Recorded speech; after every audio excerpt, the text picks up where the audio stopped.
Good evening, everyone. Thank you for coming. Welcome to the Thursday, August 7th, 2014, Lower Providence Board of Supervisors meeting.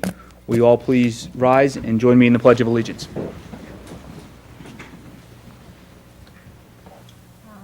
I pledge allegiance to the flag of the United States of America and to the republic for which it stands, one nation, under God, indivisible, with liberty and justice for all.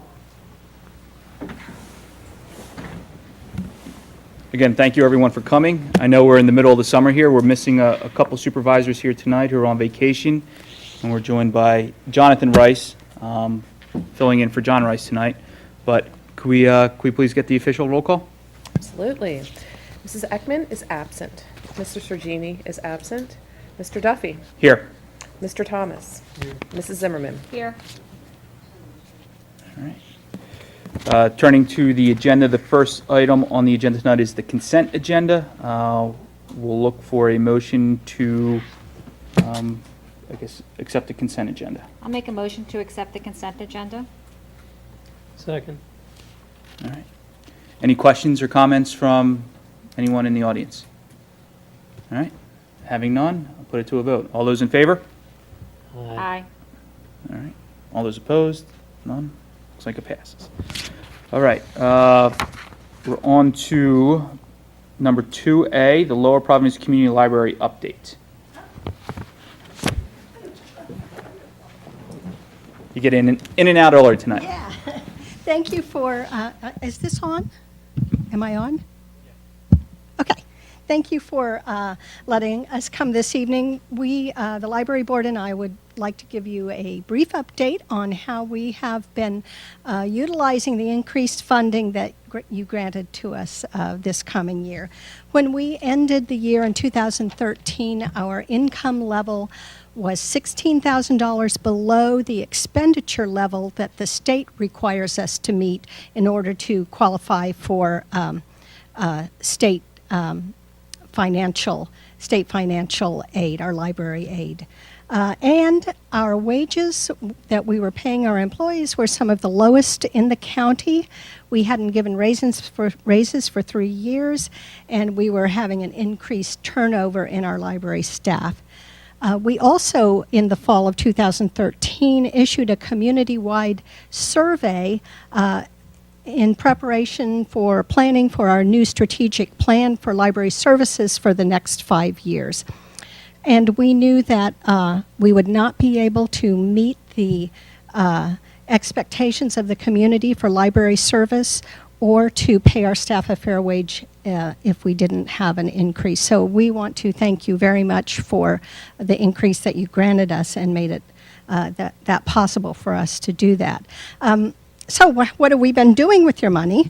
The first thing we did was we did increase our staff wages so that they match the average wage in libraries across the county.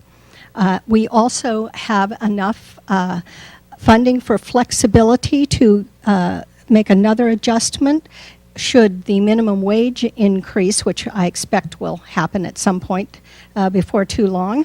And we can plan for modest salary increases over the coming years and absorb increasing costs of employee health care benefits. We also increased our level of professional staffing. We reconfigured some of our staff hours and duties and added a few hours, and were able to hire a part-time reference and adult services librarian. This was a new position, and we established a reference and information desk on the library floor, which we have staffed full-time with our new person and existing professional librarians, so that we can have people available to provide reference and information, research assistance, computer assistance, teach people how to use library ebooks on their Kindles and all of that. So that is an increase in service that we're able to provide. We also increased our library materials budget by $10,000 over our previous 2013 level, and we added a new type of library materials, and that is museum passes, family passes, which can be checked out at no charge for 3 days and gets the family in free to Elmwood Park Zoo, Morris Arboretum, and 3 of the museums in Philadelphia. These have been wildly popular, and as soon as they come in, they go back out again. So that's a service other libraries in the county were providing, and now we can provide that too. And we also restored our library programming budget to the 2008 level, where it was before we got those drastic funding cuts from the state. We have made some improvements in our technology. We have a new website under development. I've seen the preview of the site. It's nearing completion, and hopefully by the end of this month we should have it up.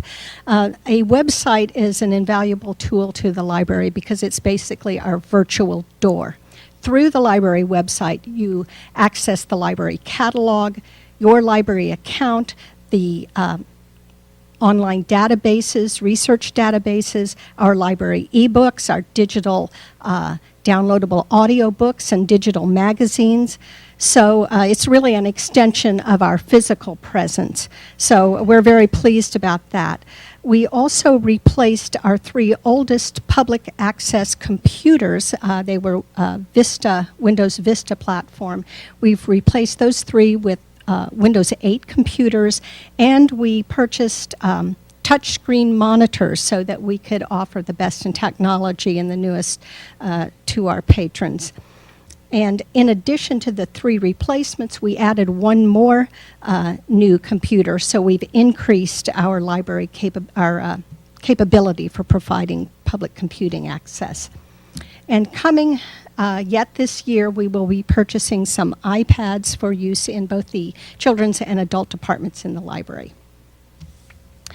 We will be doing some renovations in our restrooms. Our building has been open for 18 years now, and we get a lot of traffic through there, and it's time to do a little upgrading. So this fall, we will be replacing our countertops, sinks, faucets, and lighting above the mirror, and making some necessary repairs there.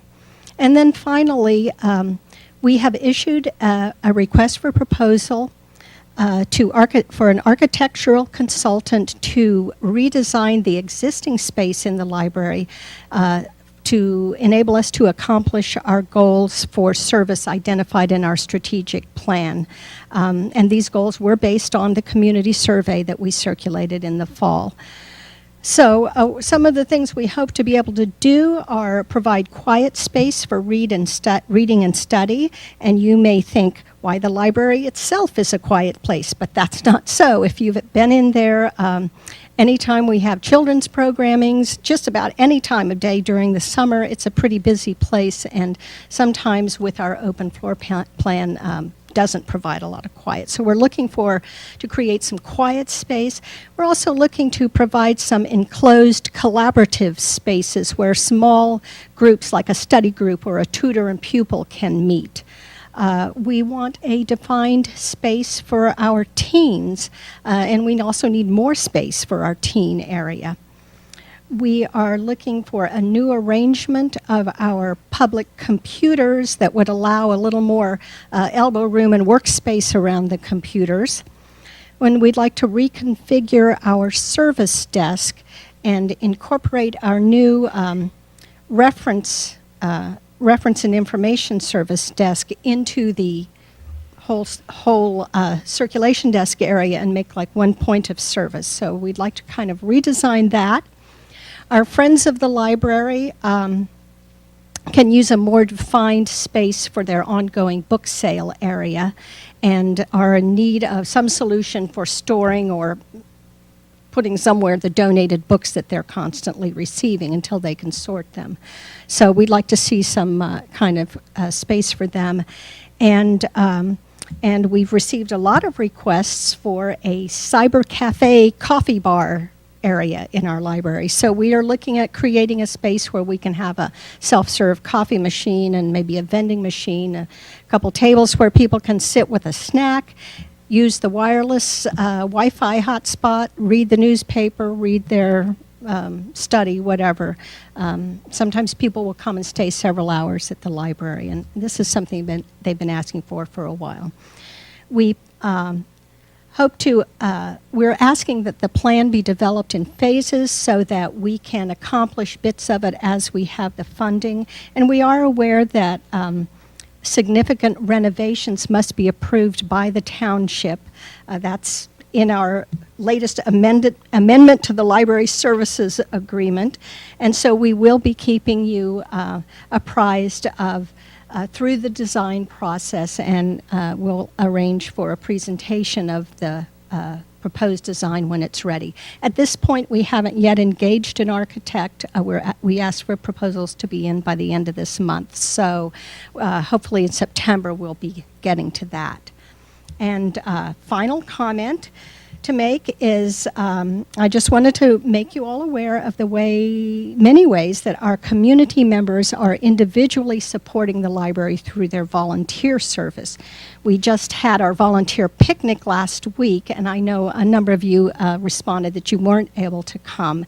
But had you been there, you would have learned that in 2013 we had 130 volunteers who worked over 3,100 hours, saving the library nearly $26,000 that we would have had to spend on wages had we had to hire people to do the work that they were doing. Most of what our volunteers are doing in the library is putting away returned library items. They are almost all of our shelving is done by library volunteers, and then we have a few other things they do too. Our Friends of the Library, which is a volunteer group, raised $20,000 last year, which they donated to us. This was through their used book sale and other efforts. Our Teen Advisory Board is very active. They are involved with fundraising and helping out with activities. And we have other community volunteers, too, that help with our fundraising events and other things. So we're very thankful for them. And then we did honor one special volunteer, Kathy Whitebread. Kathy has a lifetime achievement of over 500 hours of service to the library. So we added her name to our volunteer honor roll, and Representative Warren Kemp sent a certificate of commendation to be presented to her, which we did. And we presented all of our volunteers with a little thank you gift, and I brought one for you all too.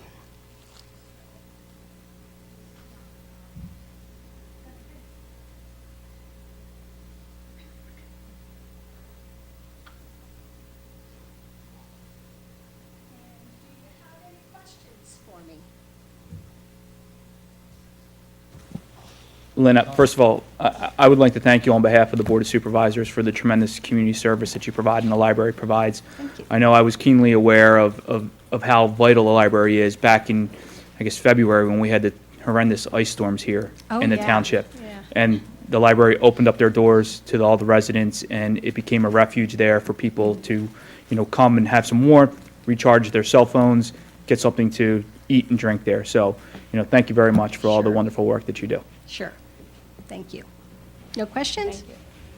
Okay, thank you very much for the funding you provided and to enable us to provide service. Thank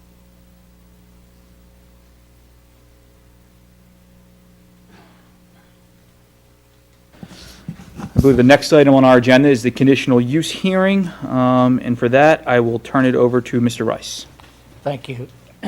This is a conditional use hearing on the application of Louis Gambone.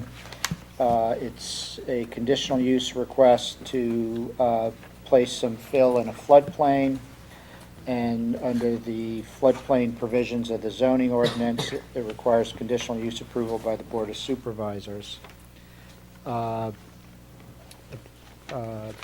The property is located at 357 Level Road, and it's approximately 6.2 acres. Let me ask the audience tonight and explain some ground rules. We have a court reporter here taking down the testimony that's going to be given, so only one person can speak at a time. Is Mr. Gambone present tonight? Okay. You would need to come up and present your application, You'll be asked some questions, possibly by me and/or the supervisors. If there's anyone present in the audience who wants to be a party to this hearing tonight, you would need to raise your hand now and state your name and address for the record. By being a party, you have the ability to question any of the witnesses and present any witnesses that you would want. If there's, so that's the first thing. If anyone's wants to be a party tonight, please raise your hand. Let the record reflect that nobody raised their hand. If there are people in the audience tonight who are interested in this application and just want to make a comment about it, you'll be given the ability to do that at the end of the application. So, Mr. Gambone, do you want to come up? And while you're coming up, I'll put 4 exhibits into the record.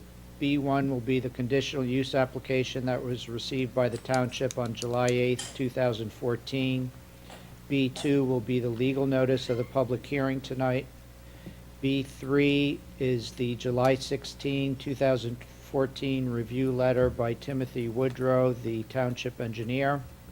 And B4 is the site plan prepared by HT Engineering dated July 8, 2014. Mr. Gambone, I assume you're just going to present your case? Correct. Okay, so if you could be sworn in. Lewis, Daniel, Gambone.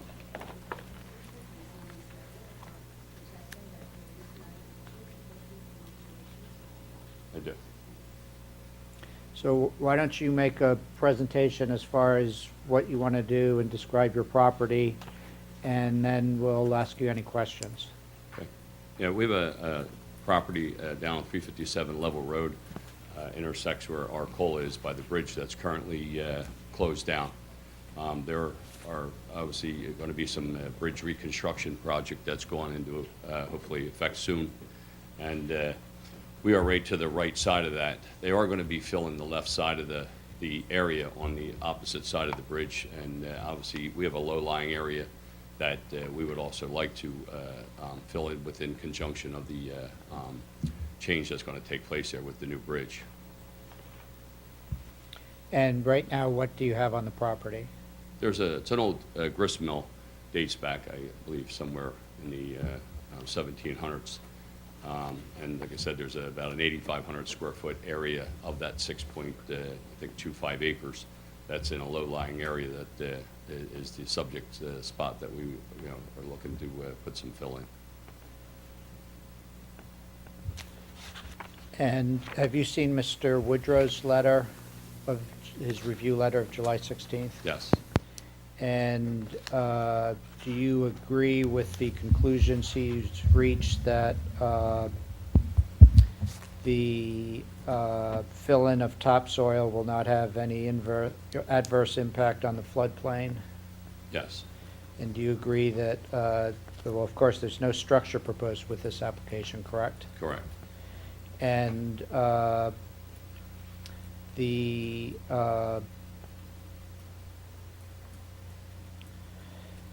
you're not recommending any water supply or waste system improvements in this area, correct? No, And the topsoil deposit will not have an adverse impact on the carrying capacity of the nearby stream, correct? correct. And you don't believe that this will have an adverse impact on your neighbors upstream or downstream? I do not. Okay. Did you see the 2 recommendations from Mr. Woodrow? One was to show the limits of the 100-year floodplain on the exhibit plan, Yes, and also to describe the maximum fill heights within the area of grading on the plan? yes, Are you willing to do that Yes. before issuance of a grading permit? yes. Okay. Does any of, assuming you're finished? Well, hold on. Do any of the supervisors have any questions? I have just a few. Mr. Gambone, good evening. Is it my understanding that your property abuts the currently closed down Arcola Road Bridge? It does. In the course of the reconstruction of the bridge, or the proposed reconstruction, did you have to surrender any of your land to that project? Yes, we do. Okay.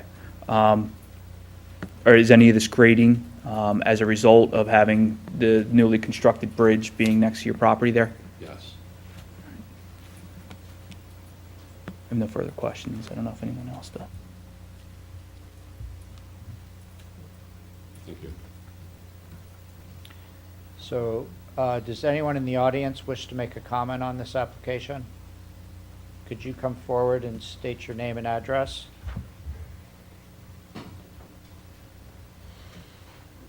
Hi, my name is Dan Bliss at 3593 Arcole Road. Bliss, B-L-I-S-S. I live across the street from the property in question. We've been through a couple floods, so I know what the floodplain does there. I spoke with Lou. I don't know how many inches he's going to increase the grade, but I can't expect that it will flood the property any more than it would normally cause. So I'm fine with this. Okay. And there are only a couple properties down there, and ours is one of it. So. Okay. Thank you. Is there anyone else who wishes to make a comment about this application? Since there's no one else who wants to make a comment on the application, you can close the hearing and make a decision tonight on the application if you wish, or you have up to 45 days once the hearing's closed to make a decision. I think we can close the hearing, right? Is there any more testimony from anybody that would like to offer? Mr. Woodrow, do you have anything to add? Well, I would just add that I would like to affirm that my conclusions in my review of the application are consistent with those presented by Mr. Gambone. The area of impact is rather small relative to the size of the watershed of the Perkiomen Creek, as well as to the size of the project the county is undertaking in the bridge replacement. So I would then agree that there would be no adverse impact on the community if this conditional use approval were indeed granted. Thank you. All right, I guess at that point, with there being nobody else that wish to offer any more testimony, we'll go ahead and close the hearing. And then I think we can probably put it to a vote. Anybody put it to a vote? All right. So I guess at this point, we're going to say all those in favor of granting the conditional use. I think with the, do we have to make a motion? Okay, why don't you make a motion? And do I have a motion on the conditional use application? I'll make a motion that we grant the request for a conditional use of CU 14-04 357 Level Road. You want to make that subject to Subject to the review letter? the two conditions in the Mr. Woodrow letter. Show the limits of the 100-year floodplain on the exhibit plan. Number 2, describe the maximum fill heights within the areas of the grading on the plan. I'll second that motion. Okay. Any comments from the audience? All right. Seeing no hands and nobody coming up, we'll call for a vote. All those in favor say aye. Aye. All those opposed? All right. Motion carries, and I will write a decision, and John Rice will bring it to a subsequent meeting for all of you to sign. very well. Okay. So we'll move on to new business now. The first item on the new business is a consideration of request for the waiver of the conditional use fees for the hearing that we just heard. So I guess, Mr. Gambone, you're probably right back up there to pitch your case for the waiver of the conditional use fees.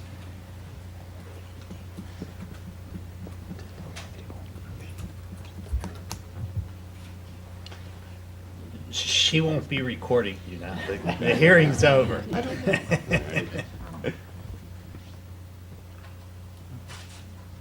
Go ahead. Yeah, we were requesting the fees be waived. We were working with the county and the township in conjunction with the bridge work. So we had asked the township whether or not they would consider waiving the fees on this particular application for us to come in and work together, with this project. Okay. Are there any questions from the board here? My only question would be, do we want to make this decision tonight, or do we want to wait until the full board is here to make the decision? Okay. I don't know what you guys think. Well, I'd like to make a motion that we table this and decide it at the following meeting when the full board is here. I'll second that motion. Okay. There's a motion and a second. I guess there's a motion and a second that the request be continued to the next meeting, which will be August 21st, when Mr. Sorgini and Ms. Ekman will be back. I think the view of the supervisors is they'd rather have the full board weigh in on the waiver of the permit application. Understand?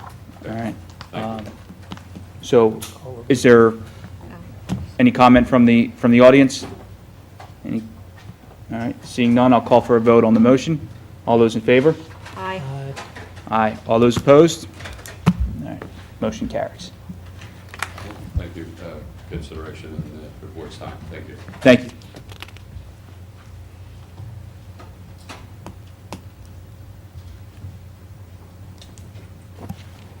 Next item on the agenda is item 4B, discussion and consideration of award of pension administration contract. Jerry, I think you're up. Thank you, Mr. Chairman. A few months back, the board authorized staff to go out for an RFP for pension professional services. Over the last few months, staff has provided the board with updates in public meetings. And what we basically did was, there were 13 responses. Out of the 13, the pension committees selected 5 firms to interview. Out of those 5 firms, we selected 2 firms for final in-depth interviews. Those 2 firms were PNC and INR Advisory Services. Ultimately, the Township Pension Committees recommended unanimously to appoint INR to manage the township's pension funds and 457 and 401A funds. That came down to 3 main components: the fees, the structure, the past performance, as well as what we perceive, the committees perceive to be the best customer service and accessibility to the participants in the plans. And that was a recommendation that the pension committees were making to the board, requesting that the board would award this contract to INR Advisory Services. The representative, Mr. Mike Glacken of INR, is here tonight in the event that the board or any members of the audience have any questions. But ultimately tonight, I'm respectfully requesting that the board award the pension professional services contract to INR Advisory Services, and also authorize the township manager to execute all documents necessary to facilitate the change from our current administrator of Morgan Stanley Smith Barney to INR Advisory Services. Thank you, Jerry. Do I have a motion? Make a motion to go forward with INR per Jerry's request. Second. All right. Is there any comment or questions from anybody in the audience? We appreciate the opportunity. Do you mind just stepping up to the podium and letting everybody know who you are? Yes. I'm Michael Blackett from INR Advisory Services, and just wanted to say we appreciate the opportunity and look forward to working with the township. All right. Thank you very much. Michael, can I ask you a question? Yes. Your predecessor willingly served on the Finance Committee. If the board was of a mind, would you be willing to serve on the Finance Committee? Yes. Okay, thank you. All right. One motion at a time. With that settled, I guess we're ready for a vote. All those in favor of appointing or awarding the contract to INR representatives for the pension administration, all those in favor say aye. Aye. Aye. All those opposed? Motion carries 3-0. Thank you. All right. We're on to 4C, discussion and consideration of authorization to advertise audit RFP. Susan? Thank you. The township's contract for the auditing services expires with the audit of 2013, which was last year. So I'm respectfully requesting authorization for staff to proceed with an RFP for auditing services for a 3-year period beginning with 2014. Oh, I don't have any questions. You want to make a motion? Yeah. Go ahead. Okay. I'll make a motion that we move forward with that audit RFP as stated by Susan Law. Second the motion. All right. Any questions or comments from the audience? All right. All those in favor? Aye. Aye. All those opposed? All right. Motion carries 3-0. Thank you. All right. 4D, consideration and approval of the dissolution of assets, including 5 vehicles and miscellaneous public works, equipment, and postage meter through a public auction. Stan and John, I guess. Thank you. The police department is requesting to dissolve assets in the form of 5 vehicles ranging in age from 5 to 11 years old. They've been removed from service and replaced with newer vehicles. This is simply based on the second-class code that we need to have the permission to move forward with the replacement. Yes, the Public Works has 8 pieces of equipment, minor equipment, that hasn't been used in many years, and we'd like to take it to auction. And we had one late addition, a postage meter that was replaced in 2013. I'd like that list. All right. Just so I think the public knows, some of that equipment includes from the police department a 2003 Acura, a 2005 Ford Explorer, a 2008 Ford Expedition, a 2008 Nissan Altima, a 2009 Ford Fusion, and then from the Public Works Department, a 1982 tar kettle, Yes, a 2000 Ford dump truck, 2004 tire changer, a 1997 tire balancer, a 1995 welder, a 1996 battery charger, a 2000 stripe line painter, a 1982 Walker bumper jack. that's correct. Not exactly sure what that is, but It's a jack to jack up vehicles, but because of the okay. plastic bumpers, we can't use it anymore. We have to put it on the lift. All right, fair enough. So can we have a motion? I'd like to make a motion that we move forward with the dissolution of assets as outlined by the 3 departments. Second. Get a good price. Second that. Do you need a bumper jack at all? Not anymore. No? All right. Any questions or comment from the audience? All right. Hearing none, we'll put it to a vote. All those in favor? Aye. Aye. All those opposed? All right. Motion carries. We have a new item. It's for E. It's discussion and consideration of the approval of a settlement between Kimco and the Methacton School District and the Township regarding a tax assessment appeal. Mr. Rice. Correct. This was a tax assessment appeal filed by Kimcoast of Eagleville, Inc. back in 2006. And I believe the county and the school district were the lead parties defending the case since they had the most at risk. They've reached a settlement with the Kimcoast, which would require the township to refund approximately $16,000 of taxes for the years 2012 and 2013. And John Rice, your solicitor, has recommended this settlement to you as it will assist the school district in reaching their settlement. All right, so if I'm understanding correctly, Kimco paid the township $16,000 in excess taxes, and they're That's now due a correct. refund, and we have to return their money to them, correct? That's correct. All right. Can I have a motion? I'll make a motion to recommend the settlement of the Kimco and Methacton School District settlement regarding the tax assessment appeal. All right. Second the motion. Any questions or comments from anyone in the audience? All right. Hearing none, we'll put it to a vote. All those in favor? Aye. Aye. All those opposed? Vote carries 3-0. All And then we're on to the second page, and it is item 4E, consideration and approval of agreement with the Audubon Water Company for 2 full-service hydrants. Charlie? Thank you, Mr. Chairman. There are 2 hydrants currently located at Buckwater and Lawrence Roads and Lantern and Thrush Lanes at those 2 intersections. Both of these hydrants are owned by Audubon Water Company. They are not full-service hydrants, and what I mean by that, they are not used for fire suppression. They are used by the Audubon Water Company to facilitate their maintenance on their water lines. I am asking tonight that we, or staff's able to move forward with a written agreement with Audubon Water Company to replace both of them or add a full-service hydrant at that location.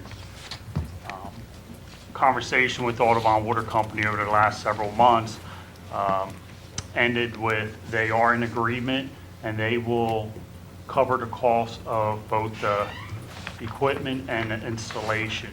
What they would ask of us is we would cover the monthly rental fee. So we will be adding 2 hydrants to our current hydrants that we rent from the water services. What is that rental fee? Do you know? Currently, for Audubon Water Company, we pay $19.46 a month per hydrant. With all our hydrants right now, for 2014, we are budgeted at $109.72, $109,000. A little history, if I can, on this hydrant. Back in October of 2013, the fire company responded to a house fire at, I believe, in the unit block of Lawrence Lane. The fire company initially proceeded to the 1 hydrant that's in question here. Realizing that it wasn't a full-service hydrant, they changed location on the opposite end of the fire and was able to get water. Was there a delay? Probably. So with that, I would like to add these 2 hydrants in as full service. Here tonight also is one of the residents, Kenneth McNillis from 16 Buckwater Road. He had conversation with his community, and he also presented a signatures of 53 members of that neighborhood that's supporting the replacement of the hydrant off of Buckwater. Do we have any idea of when assuming that we're going to, agree to this, when the hydrant will be in full service? No. With the conversation that they providing the costs or covering everything, I was a little light on that conversation, but I do know they have some scheduled maintenance coming up in September. If we find out that we can move forward with this, then I will firm up the installation time. Okay. I'm definitely in favor of it. Seems like it's common sense to me, but that way, can we have a motion? I'd like to make a motion that we go forward with the agreement as outlined with Audubon Water Company for the 2 full-service hydrants. Second? All right. Having the motion, is there any questions, comments, concerns from anyone in the audience? I do note that Mr. McNeil's is in the back, and I have a copy of his letter with the petition. So thank you very much for bringing it to our attention and making sure that that neighborhood has a, completely operational fire hydrant. I think it's very important that the people know that if they have an emergency, that the supplies are there to take care of them. So thank you. All right. Thank you very much. Thank you for coming out. So. Mr. Chairman, if I may, could we do some kind of survey to find out if we've got others, how many non-full-service hydrants we have in the township, and are we at risk of this happening again? These are the only 2 that are public hydrants that we pay for. Oh, fair enough. All right. So, all that being said, we have a motion. Can we get the vote? All those in favor? Aye. Aye. All those opposed? All right. Motion carries 3-0. Thank you. All right. We're going to turn our attention to the old business. First up is consideration and discussion of the refuse and recycling collection and associated alternatives. As everybody who knows is in the community, we've been discussing this for several months now, inviting and looking for questions and comments from any of the residents regarding their opinions on trash service and what they might like to see in the next contract. So if there's anyone in the audience that would like to come up and voice their opinion, we would certainly love to hear it. Okay. Hearing none, I know this is certainly going to be rebroadcast, and there are some people that are at home and going to watch on television. Please, to the effect that you can, please send any of the Board of Supervisors an email, give us a phone call. Please get in touch with Mr. Gestrich and let us know your opinions on the trash service, the level of service that you have, and what you would like to have. And we will welcome the opinions. And Just to flesh it out a little bit for what we're looking for feedback on, some of the ideas that have already been kicked around are having a two-tier system for some of the residences that don't require twice-a-week pickup. Maybe they would be interested in a system where they could opt for once-a-week pickup at a lower price. Any feedback you would have, because we've been living under this contract for 5 years, and we're getting great service, and we're paying a pretty decent price for it. And we'd really like to hear before we enter into a contract that's going to lock us down for the next few years. So at home, here, please give us some feedback, because after it's signed is a little late to complain. all right. Okay. The only other old business is the financial report for the quarter ended June 30th, 2014. And Mr. Gestrich has a presentation on.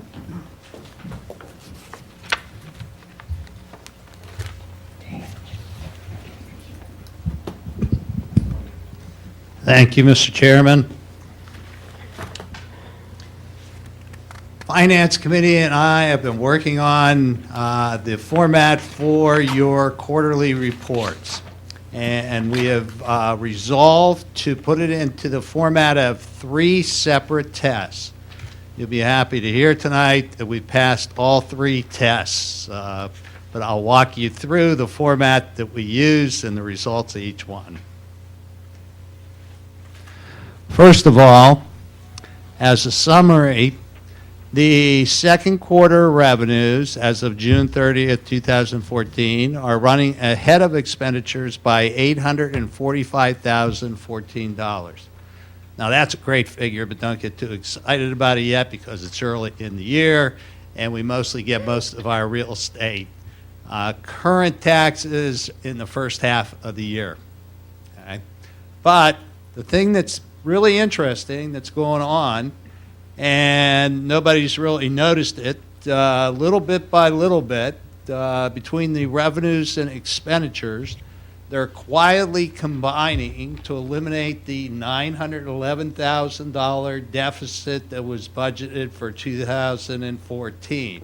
Okay, and we'll walk you through that. Now, this is the first test that the Finance Committee and I have come up with. The Finance Committee really likes this particular test. In terms of its validity, I think it's more valid as we go through the year. But basically what it does is it takes the total revenues less the fund balance, which are $5,037,000 as of June 30th. Then it looks at the expenditures, and it eliminates the fund balance. When you look at your budget for the year, the fund balance, ending fund balance is always one of the expenditures. Well, it eliminates that as an expenditure. And it takes the total revenues received to date minus the total expenditures. And as you can see, we're running a surplus right now of $845,000. Now, what they like to do then is compare that to the budget. And this is the budget as of halfway through the year. It's not a comparison to the budget for the entire year. So in other words, these budget figures represent 6 months out of the year. So the idea is to look at it sort of in a time capsule at a 6-month period. According to that view, we anticipated that we would probably have $4,374,000 in terms of revenues at this point. So that's a favorable variance of $662,000. In terms of expenditures, at this point, under the budget, we anticipated having expended $4,829,000. That's a favorable variance of $637,000, or an overall favorable variance of $1.3 million. Don't get too excited about that yet because it's early in the year, and this particular test, in my opinion, it can be skewed early in the year by the receipt of the revenues.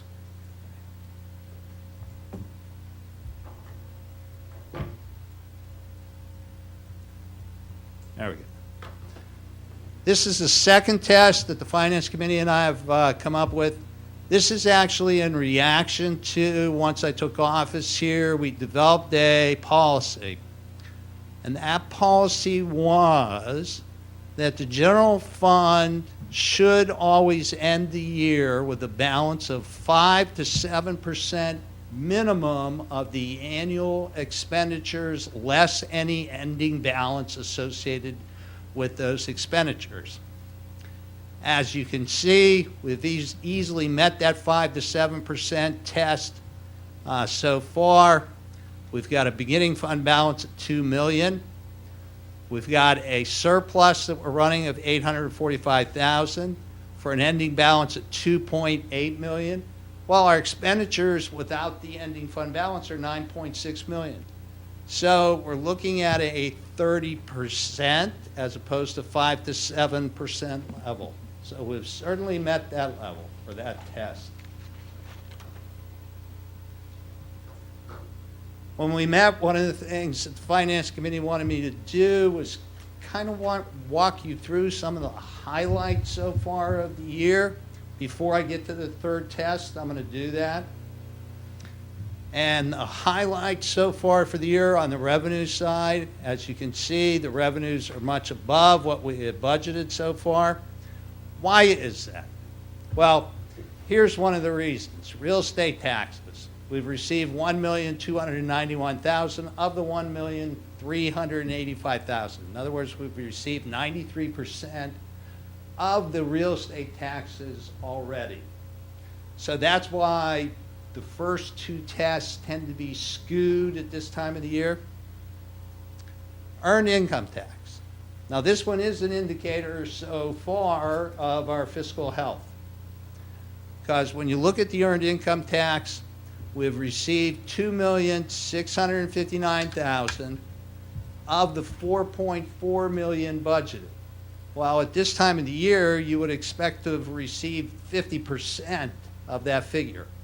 What you've received is 60%. And when you're talking about $4 million as your budget, that 10% variance is an important variance. Real estate transfers. Well, the bad news is they've been lagging all year. If you've been reading my finance reports that I sent to you, I've reported that every month to you. They continue to lag. The good news is I've already looked ahead into July. They're starting to pull back into the target range in July. We just got a very large real estate transfer receipt of $68,000. So although it's lagging as of the end of June, that particular figure is starting to come back within the norms. Inspection fees, as I've been reporting to you all along, inspection fees have kind of been lagging so far this year, but as of June, they're actually starting to pull back into the norm. They're at 48%, so that bodes well for us as well.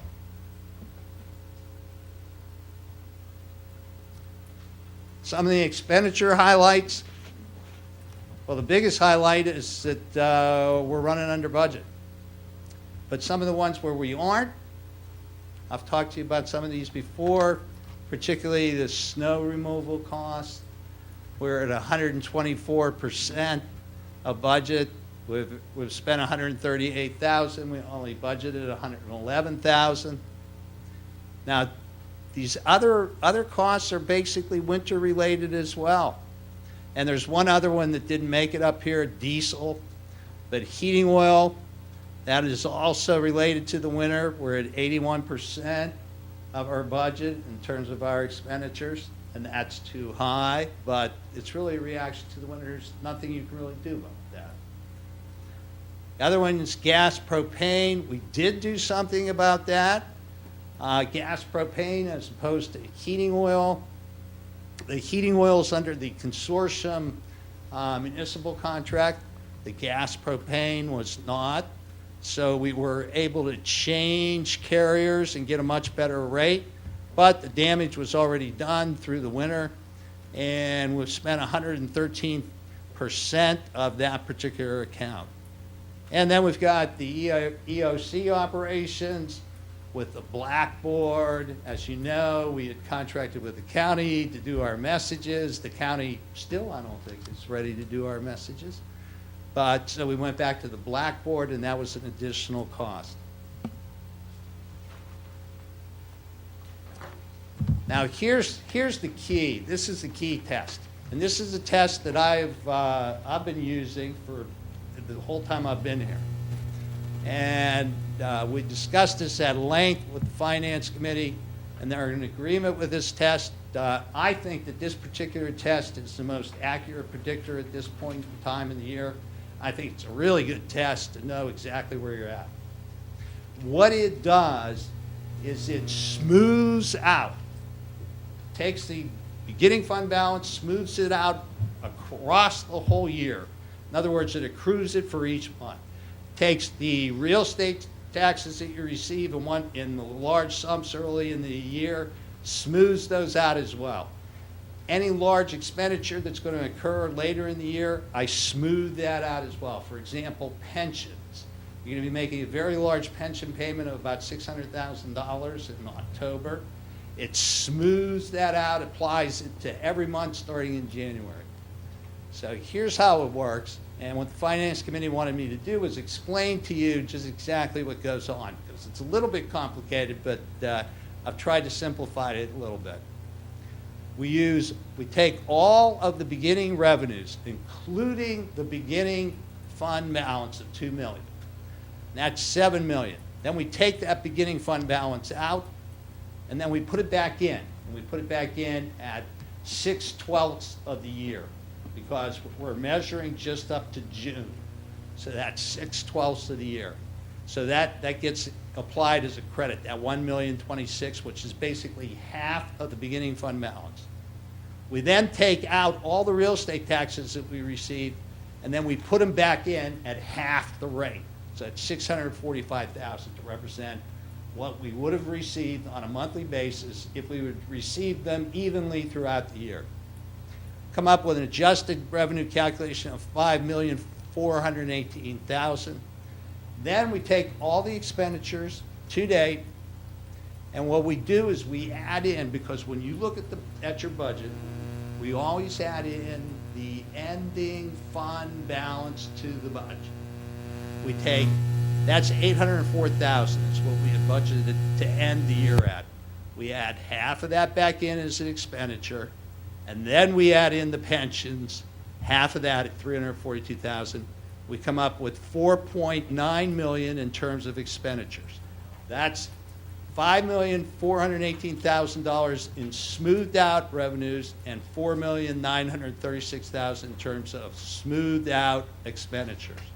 The ending result is we're running a surplus $481,000. That's excellent, because when you want to address that $911,000 deficit, you need to hit the mark at $455,000.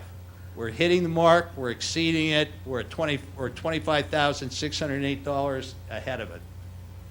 Now, how are we doing that? We had a lot of discussion about that at the Finance Committee.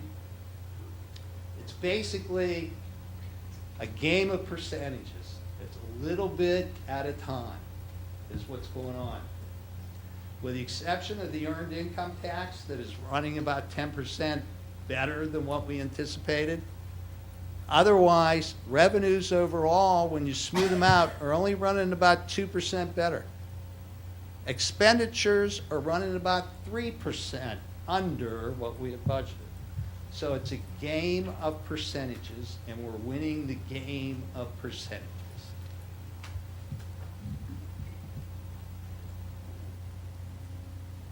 This is what it looks like when you do it graphically. This is our adjusted revenue of $5.4 million, our adjusted expenditures of $4.9 million, our surplus to date of $481,000, and our deficit factor that we're trying to address and have addressed of $455,000. Now, the other thing the Finance Committee asked me to do, although you're probably infinitely aware of all this, but I'm not so sure that everybody else is to walk them through a little bit about what's coming up, what are we doing. As you know, we had budgeted in terms of large capital expenditures, $250,000 this year to do road work. Because of the harsh winter, we were only going to do Rittenhouse Road. That's the only road we were going to resurface.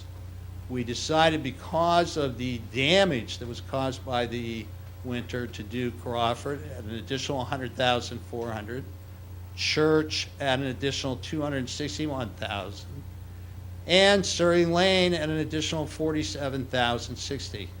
So the amount of road work that we did exceeded the budget. It's going to exceed the budget. $693,000. Now, how did we afford that? We ended up financing it. We took out a loan for $1,012,000 over 10 years. Got an excellent fixed rate over that 10-year period at 2.11%. And that $1,012,000 is going to be able to fund not only this year's resurfacing, but next year's resurfacing.